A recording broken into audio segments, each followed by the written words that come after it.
হচ্ছে তো দাদার আইবুড়ো ভাত। তো দাদা তো খাচ্ছে, দাদার সাথে সাথে কিন্তু আমরা সবাই খাচ্ছি।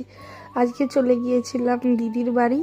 এদিকে অতনু তোতাকে একটু দিদির বাড়ি দিয়ে আসছে, ও আর দীপু পরে যাবে। আমরা একটু হেঁটে হেঁটে যাচ্ছি, সামনেই তো দিদির বাড়ি, একটুখানি ডিস্টেন্স।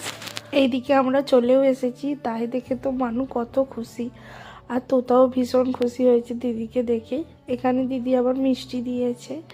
তারপরে আমরা সবাই মিলে চলে গিয়েছিলাম ছাদে। ছাদে একটু ছবি টবি তুলছিলাম।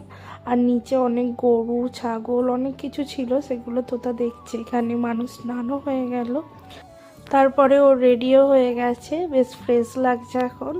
এখন মেয়েকে একটু খাওয়ানোর চেষ্টা চলছে। ও আবার কোথাও গেলে খেতে ফেতে চায় না, তো ওকে একটু জোর করেই খাওয়ানো হচ্ছে। আর ও ছাদে উঠে ভীষণ খুশি হয়েছে। কিছুক্ষণ পর তারপরে দীপুকে ডাকা হলো। দীপুর জন্য এখানে দিদি খাবার রেডি করছে। আর এই সমস্ত রান্নাই করেছে দিদি শাশুড়ি মা। তো সমস্ত রান্নাই খুব সুন্দর হয়েছিল। এমনিই দিদি শাশুড়ি মায়ের হাতের রান্না খুব দারুণ হয়। তো সব কটা রান্নাই বেশ ভালো হয়েছিল। আর মেনুতে তো অনেক কিছুই ছিল, অনেক কিছুই রান্না বান্না করেছে। এরপর দীপু বড়দের সবাইকে প্রণাম করে নিচ্ছে। এখানে মাকেও প্রণাম করে নিল। আর মা যেহেতু তাকে খাওয়াচ্ছে, তাই বা হাতেই আশীর্বাদ করলো। এখানে কাকিমা রয়েছে। তারপরে এখানেও খেতেও বসে পড়েছে। আর দিদি বললো কি একটু পায়েসটা খাইয়ে দেবে, তো অল্প পরিমাণ নিয়ে পায়েসটাকে খাইয়ে দিল ওকে। তারপরে মানু একটু ওর পাশে দাঁড়ালো। মেনুতে অনেক কিছুই ছিল। ছিল 5 রকমের ভাজাভুজি, পাবদা মাছের ঝাল ধনেপাতা দিয়ে, তারপরে তুপসে ফ্রাই, নোটে শাকের তরকারি, মটন, চিকেন, সমস্ত কিছুই ছিল। আর আমাদের বলছিল খেয়ে নিতে, আমরা সবাই মিলে বললাম না, আমরা ছাদে খাবো একটু রোদে, কারণ নিচটা অতটা যেহেতু ঠান্ডা ঠান্ডা লাগছিল। তো সবাই মিলে দেখো উপরে ছাদে চলে এসেছি, খেতেও বসে পড়েছি এখানে।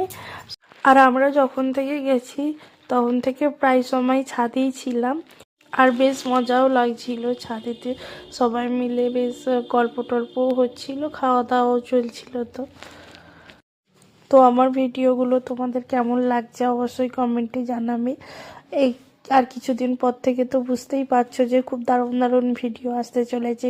বিয়েবাড়ির জন্য আমরা কিন্তু টুকটাক শপিংও করেছি, সেগুলোও তোমাদের সাথে পরে শেয়ার করব। আশা করছি তোমাদের ভিডিওগুলো খুবই ভালো লাগবে। তো এখানে দেখো আমাদের খাওয়া দাওয়া তো কমপ্লিট হয়েই গেছে প্রায়। তারপর তো তাকে দেখলাম যে নিচেতে জামাইবাবুর সাথে ওই গরু টরু যে ওখানে রয়েছে না, ওই মাঠটাতে গেছে, গিয়ে দেখাচ্ছে। আর এখানে দুই বোনে দেখো খেলছে।